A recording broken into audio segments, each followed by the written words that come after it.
భక్త బంధువులందరికీ నమస్కారం. నేను మీ శ్రీ విద్యానంద శాస్త్రి, శ్రీ రుద్ర జ్యోతిషాలే మరి భక్త బంధు విశాఖపట్నం నుంచి మాట్లాడుతున్నాను. మనకి ఈ వస్తున్నటువంటి ఆదివారం 4వ తారీఖు అమావాస్య, ఆదివారం, పుష్యమి నక్షత్రము.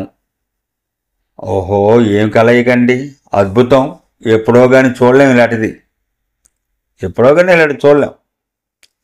ఇటువంటి పర్వదినాన్ని మనం ఎలా వాడుకోవాలి? మరి మనం తెలివైన వాళ్ళం కదా, భగవంతుడు మనకి జంతువులకు లేనిది మనకి ఇచ్చాడు మేధస్సు.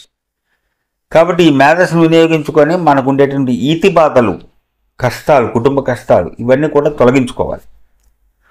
తొలగించుకునేందుకు ఇది ఒక పర్వదినం. కాబట్టి ఈరోజు ఏం చేయాలి అంటే, మీరు చక్కగా 4వ తారీఖు ఉదయం శుచిగా తలస్నానం ఆచరించి మీ ఇష్టదైవాన్ని తలుచుకొని నేను చెప్పిన విధంగా మంత్ర జపం చేస్తే ధనవృద్ధి, అప్పులు తొలగట, శత్రుబాధ తొలగుట, రోగపీడలు తగ్గుట, కుటుంబం అంతా సంతోషంగా సుభిక్షంగా ఉండుట. ఒకటి ఏంటండి, ఎన్నని చెప్పగలం? మనిషి జీవితం అంతా కష్టాలే. కాబట్టి ఈ కష్టాలు తొలగడానికి కొన్ని మంచి రోజులు భగవంతుడు ఇస్తూ ఉంటాడు. వినియోగించుకోవాలి మన అవకాశం. ఆ వినియోగించుకోవడంలో మన వివేకం ఉంటుంది. రోడ్డు మీద మనం వెళ్తున్నప్పుడు, నడిచి వెళ్తున్నప్పుడు, భారంగా నడిచి వెళ్తున్నాం, రిక్షా వాడు వస్తాడు, అమ్మ రిక్షా కావాలా అంటాడు, మనం తెలివి తక్కువగా వదిలేస్తాం. ఆటో వాడు వస్తాడు, అమ్మ ఆటో కావాలంటాడు, వదిలేస్తాం. సిటీ బస్ వస్తుంది, అది వదిలేస్తాం.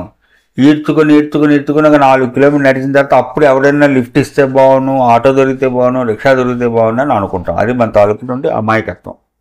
కాబట్టి ఈ అమాయకత్వంలో బతకద్దండి. ఇంకా అవకాశాన్ని వినియోగించుకోండి, చేజెక్కించుకోండి. ఇప్పుడు నేను చెప్పేటటువంటి మంత్రాన్ని రాసుకొని నేను చెప్పిన విధంగా ఆ రోజు ఆదివారం నాడు చెయ్యండి. మీరు చక్కగా సంతోషంగా హాయిగా కాలు వేసుకుని దర్జాగా మీకు నచ్చిన టీవీ సీరియల్ చూసుకుంటూ బతకచ్చు. ఏమంటారు? సరేనా? నేను చెప్తున్నాను, మంత్రం రాసుకోండి. ఓం బాలాభైరవి సర్వసంపదాం దేహిమే సపరివారకం సర్వతో మాం రక్ష రక్ష. ఇంతేనండి. ఓ, ఇదే మన కొండలు ఎత్తాలి అంటే ఏమన్నా? ఇంతే, 2 వాక్యాలు ఇచ్చేయండి. ఎంతసేపు చేయగలరు అంతసేపు చేయండి. ఫలితాలు చూడండి, ఎంత సంతోషంగా ఉంటుందో. మీరు నాకు చెప్తారు ఫోన్ చేసి. నా ఫోన్ నెంబర్ కూడా చెప్తాను, రాసుకోండి. 9848184660. అంతే. చక్కగా మీరు మంత్రం రాసుకొని జపం చేయండి. ఆ రోజే కాదు, రోజు కూడా చేసుకోండి. సత్ఫలితాలు పొందండి. మీ పిల్ల పాపలతో చక్కగా ఆనందంగా సంతోషంగా అభివృద్ధి చెందండి. మీరు బాగుంటేనే మేము అంతా బాగుంటాం. లోకా సమస్త సుఖనో భవంతు పెద్దలు అన్నారు. కాబట్టి మీరు మీకోసము, మీ పక్కవారి కోసం మీరు ప్రార్థన చేయండి. నేను మీకోసం ప్రార్థన చేస్తాను. అందరం కలిసి అందరి కోసం ప్రార్థన చేద్దాం. అందరం బాగుందాం, అందులో మనం ఉందాం. ఏం పోయింది అందులో? సరేనా? ఉండనా మరి? నమస్కారం.